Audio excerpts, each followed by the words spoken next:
Hi there. I thought I'd show you a quick way and a delicious way to make marzipan. This marzipan, I sort of developed this recipe, and it actually tastes, if you know marzipan, it tastes like Niederegger marzipan, which is, in my opinion, the best German marzipan you can buy. But anyway, just me. So what you do is you measure 2.5 cups of icing sugar and 2.5 cups of almond flour into a food processor. Now, what I find is if I put the icing sugar underneath and the heavier almond flour on top, it mixes better. So you mix it until the two are evenly mixed. And I'm going to add to that, there we go, and I'm going to add to that the almond flour I prefer to use is the one from Kirkland Signature, because I find the Bob's Red Mill is too fine and it just gives it a different consistency. So this is the one I use. I've tried different ones and this seems to be working best. And Kirkland ships that now, which is great for those of us who live far away from the Costco. So now we add to this, now that we have it evenly distributed, we add to it 2 egg whites that I've already separated. So separate them in a bowl so you don't accidentally get a shell in it. Basically just put that in there. And then to that you add 2 teaspoons of almond extract. And let's add 1. We go a little over, 2. Not that big of a deal. And a teaspoon of rose water.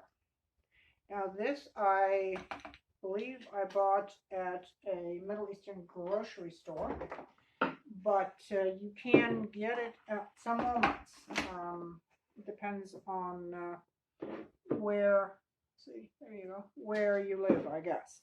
So then you turn this on and you'll see that it slowly mixes, and it'll be pretty obvious when it's ready.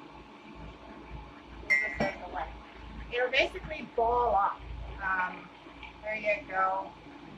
You see how it's balling up? Okay, and the sound changes and we're done.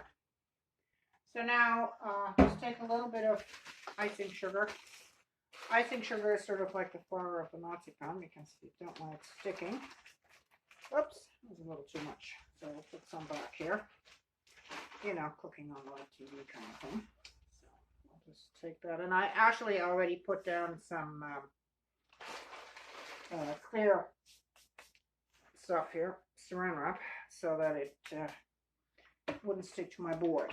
And basically all you do is you take it out of your food processor, and it'll be slightly sticky because it's warm, it's been run through the food processor and all that kind of stuff. So, you have to be careful with the blade, obviously. There we go, blade removed. And so now, all you do is, I like to, just so that it doesn't stick, I put a little icing sugar there. There we go. And then I wrap it up and I leave it in the fridge for a couple hours just so that it hardens up a little bit. And then you can do with it what you like. You can actually make little figurines. You can make little marzipan potatoes, which basically is you roll them into little uneven shapes, and you roll them after that in a mixture of a little bit of cinnamon and the cocoa. And make sure not too much. We call those marzipan potatoes. And the last thing you can do, you can make, as I said, little fruit and all that kind of stuff, or you can just make it into little bars and cover it with chocolate and eat it that way. So this is like the sophisticated version. For those of you who know almond paste, this is sort of like the finished version of that, and it's the made for pralines version. So try that, give that a go, and see how you like it.